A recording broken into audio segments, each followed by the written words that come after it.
ಎಲ್ಲರನ್ನೂ ಪಾಸ್ ಮಾಡಬೇಕು ಅನ್ನುವಂಥ ಉದ್ದೇಶ ನಿಮಗೆ ಇದ್ದಿದ್ದರೆ ಯಾಕೆ ಎಕ್ಸಾಮ್ ಮಾಡಿದಿರಿ ಅಂತ ಕೇಳಿದೆ ಹೈಕೋರ್ಟ್. ತುಂಬ ಒಳ್ಳೆ ಪ್ರಶ್ನೆ ಕೇಳಿದೆ. ಇವತ್ತು ನ್ಯಾಯಮೂರ್ತಿ ಇಂದಿರೇಶ್ ಅವರಿದ್ದಂಥ ಹೈಕೋರ್ಟ್ ಪೀಠ ಪ್ರಶ್ನೆ ಕೇಳಿದೆ, ನೀವು ಈ ಪ್ರಸಕ್ತ ಸಾಲಿಗೆ ಈ ಗ್ರೇಡ್ ಅನ್ನಂಗಿಲ್ಲ, ನೀವು ಅಂಕವನ್ನೇ ಕೊಡಬೇಕು.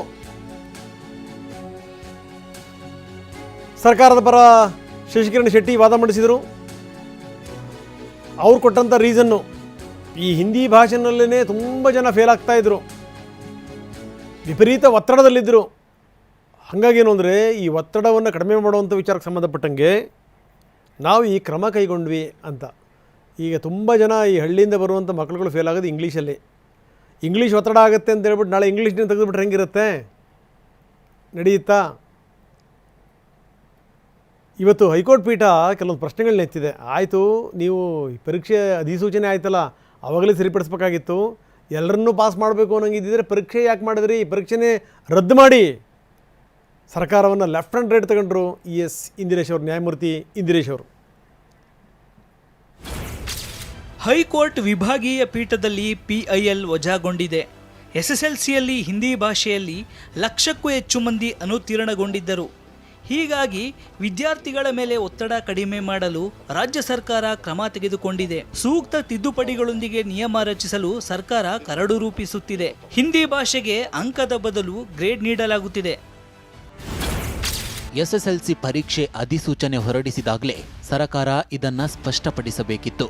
ಅಧಿಸೂಚನೆಯಲ್ಲಿ ಇಲ್ಲದ ಗ್ರೇಡ್ ಪದ್ಧತಿಯನ್ನ ಈಗ ಏಕೆ ಅನುಷ್ಠಾನಗೊಳಿಸುತ್ತಿದ್ದೀರಿ? ಹಾಗಿದ್ರೆ PUCಯಲ್ಲಿ ಈಗ 83% ವಿದ್ಯಾರ್ಥಿಗಳು ಉತ್ತೀರ್ಣರಾಗುತ್ತಿದ್ದಾರೆ. ನೀವು ಎಲ್ಲರನ್ನೂ ಪಾಸ್ ಮಾಡಬೇಕೆಂದಿದ್ರೆ ಪರೀಕ್ಷೆಯನ್ನೇ ರದ್ದು ಮಾಡಿ. ನಿಯಮ ರೂಪಿಸಿದ ಬಳಿಕ ಸರ್ಕಾರ ಸೂಕ್ತವೆನಿಸಿದ ಕ್ರಮ ಕೈಗೊಳ್ಳಬಹುದು. ಆದರೆ ನಿಯಮ ರೂಪಿಸುವ ಮುಂಚಿನ ಪರೀಕ್ಷೆಯ ಅಂಕ ಪದ್ಧತಿ ಬದಲಾವಣೆ ಸೂಕ್ತವಲ್ಲ. 2025-26ನೇ ಸಾಲಿಗೆ ಹಿಂದಿ ಭಾಷೆಗೆ ಅಂಕ ನೀಡಲು ಆದೇಶ ನೀಡುತ್ತಿದ್ದೇವೆ. ಸೊ ಇದು ಸಂಗತಿ ನೋಡಿ. ಕೋರ್ಟ್ ಹೇಳಿರುವಂಥ ಮಾತಿದೆಯಲ್ಲ, ಭಾಳ ಅದ್ಭುತವಾದಂಥ ಮಾತನ್ನು ಹೇಳಿದ್ದಾರೆ.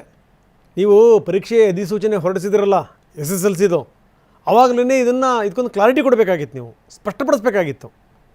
ಅಧಿಸೂಚನೆಯಲ್ಲಿ ಇಲ್ಲೇ ಇಲ್ಲ ಗ್ರೇಡ್ ಪದ್ಧತಿ, ಇದ್ದಕ್ಕಿದ್ದಂಗೆ ನೀವು ಗ್ರೇಡ್ ಪದ್ಧತಿ ತರ್ತೀರಿ ಅಂತ ಏನು ಅರ್ಥ? ಯಾಕೆಂದರೆ ನಾವು ಕೂಡ ಮಾತಾಡಿದ್ವಿ ಈ ಪರೀಕ್ಷೆ ಆದಂಥ ಸಂದರ್ಭದಲ್ಲಿ. ಲೆಕ್ಕಕ್ಕಿಲ್ದಿರುವಂಥ ಪೇಪರನ್ನ ಇವತ್ತು ಪರೀಕ್ಷೆ ಮಾಡೋಕ್ಕೆ ಹೊರಟಿದ್ದಾರೆ. ಇವತ್ತು ಇದು ಇನ್ನು ಎಷ್ಟರ ಮಟ್ಟಿಗೆ ಓದ್ಬೋದು ಹೇಳಿ ಮಕ್ಕಳುಗಳು? ಲೆಕ್ಕಕ್ಕೆ ಇಲ್ಲ ಅದು. ಅದಕ್ಕೊಂದು ಪರೀಕ್ಷೆ, ಅದಕ್ಕೊಂದು ಸಿಬ್ಬಂದಿ, ಆ ಹುಡುಗರುಗಳೆಲ್ಲ ಹೋಗಿ ಬರಬೇಕು. ಇದನ್ನೇ ಅದಕ್ಕೆ ತುಂಬ ಚೆನ್ನಾಗಿ ಹೇಳಿದೆ. ನೀವು ಅಧಿಸೂಚನೆಯಲ್ಲಿ ಇಲ್ಲದೇ ಇರುವಂಥ ಗ್ರೇಡ್ ಪದ್ಧತಿಯನ್ನು ನೀವು ಈಗ ಅನುಷ್ಠಾನ ಮಾಡ್ತೀರಿ ಇದ್ದಕ್ಕಿದ್ದಂಗೆ ಅದು ಇಡೀರಿ ಅಂತಂದರೆ ಏನು ಅರ್ಥ ನಿಮ್ಮದು? PUCನಲ್ಲಿ ಈಗ 83% ವಿದ್ಯಾರ್ಥಿಗಳು ಈ ಪಾಸಾಗಿದ್ದಾರೆ.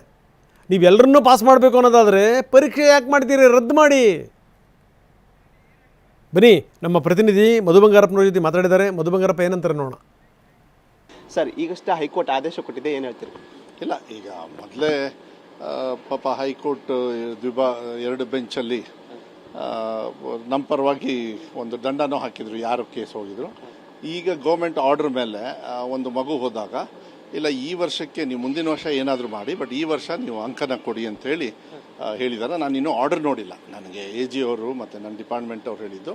ಸೊ ನಾವು ಈ ಮಾಹಿತಿಯನ್ನು ಮಾನ್ಯ ಮುಖ್ಯಮಂತ್ರಿಗಳಿಗೆ ಹೇಳಿದ್ದೆ. ನಾಳೆ ಅವ್ರು ಮೈಸೂರಲ್ಲಿದ್ದಾರೆ, ಈಗ ಸಾಯಂಕಾಲ ಬರ್ತಾರೆ. ನಾಳೆ ಅವ್ರ ಹತ್ರ ಮಾತಾಡಿ ಏನು ಮಾಡಬೇಕು ಅಂಥೇಳಿ ಮುಂದೆ. ನನ್ನ ಇಂಟೆನ್ಷನ್ ಏನು ಅಂದರೆ ಈ ವರ್ಷದಿಂದ ಆಗಿದ್ರೆ ಚೆನ್ನಾಗಿರುತ್ತೆ ಅಂಥೇಳಿ. ಬಟ್ ನ್ಯಾಯಾಲಯ ಈ ಥರ ತೀರ್ಮಾನ ತಗೊಂಡಾಗ ಅವ್ರೇನು ಹೇಳಲಿಲ್ಲ, ಈ ವರ್ಷ ಹಿಂಗೆ ಮಾಡಿ, ಮುಂದೆ ನೀವೇನು ಬೇಕಾದ್ರೆ ಮಾಡ್ಕೊಳ್ಳಿ, ಈ ವರ್ಷನ ಅಂಕೆನ ಹಾಕಿ ಅಂತೇಳಿ ಹೇಳಿದ್ದಾರೆ. ಸೊ ನೋಡೋಣ, ನಾವು ರಿಸಲ್ಟ್ಸಲ್ಲೂ ಕೂಡ ಹೆಚ್ಚು ಕಮ್ಮಿ ರೆಡಿಯಾಗಿದ್ದೀವಿ. ನಾನು ಒಂದು ವಿಚಾರನ ಹೇಳಲಿಕ್ಕೆ ಇಷ್ಟಪಡ್ತೀನಿ. ಮಕ್ಕಳಿಗೆ ಏನಾದರೂ ಇದರಿಂದ ಕೋರ್ಟ್ ಇದರಿಂದ ಮತ್ತೆ ಲೇಟ್ ಮಾಡ್ತೀವಾ ಅಂಥೇಳಿ ಏನಾದ್ರು ಇದ್ದರೆ, ಲೇಟ್ ಅಂತೂ ಆಗಲ್ಲ. ಏನೇ ಇದ್ರೂ ತೀರ್ಮಾನ ಒಂದು ಮಾನ್ಯ ಮುಖ್ಯಮಂತ್ರಿಗಳಿಗೆ ಗಮನಕ್ಕೆ ತಂದು ತೀರ್ಮಾನವನ್ನು ನಾಳೆ ಸಾಯಂಕಾಲ ಟೈಮ್ ಕೊಟ್ಟಿದ್ದಾರೆ ಮಾನ್ಯ ಮುಖ್ಯಮಂತ್ರಿ. ಒಂದು ಏನಂದ್ರೆ, ಇವಾಗ ಫಲಿತಾಂಶ ಆಗಕ್ಕೆ ಇನ್ನೂ ಸ್ವಲ್ಪ ದಿನ ಇದೆ. ಇದು ಫಲಿತಾಂಶಕ್ಕೆ ಏನಾದರೂ ಎಫೆಕ್ಟ್ ಬೀಳುತ್ತಾ ಅಥವಾ ಸಮಸ್ಯೆ ಆಗುತ್ತಾ? ತಾಂತ್ರಿಕವಾಗೂ ತೊಂದರೆ ಆಗೋದಿಲ್ಲ. ಏನೇ ಇದ್ರೂ ಕೂಡ ನ್ಯಾಯಾಲಯ ಏನು ಹೇಳಿದೆ ಮತ್ತು ನಮ್ಮ ತೀರ್ಮಾನ ಏನಿದೆ, ಮಕ್ಕಳಿಗೆ ಯಾವುದೇ ಥರದ ಆತಂಕ ಬೇಡ. 100% ದೇ ವಿಲ್ ಬಿ ಹ್ಯಾಪಿ. ಆ ಥರ ರೀತಿಯಲ್ಲಿ ರಿಸಲ್ಟ್ಸ್ ಕೂಡ ಬರ್ತದೆ. ಕ್ಯಾಮರಾ ಪರ್ಸನ್ ಬಾಲಾಜಿ ಜೊತೆ ಈರಣ್ಣ ಬಸವ, TV9 ಬೆಂಗಳೂರು.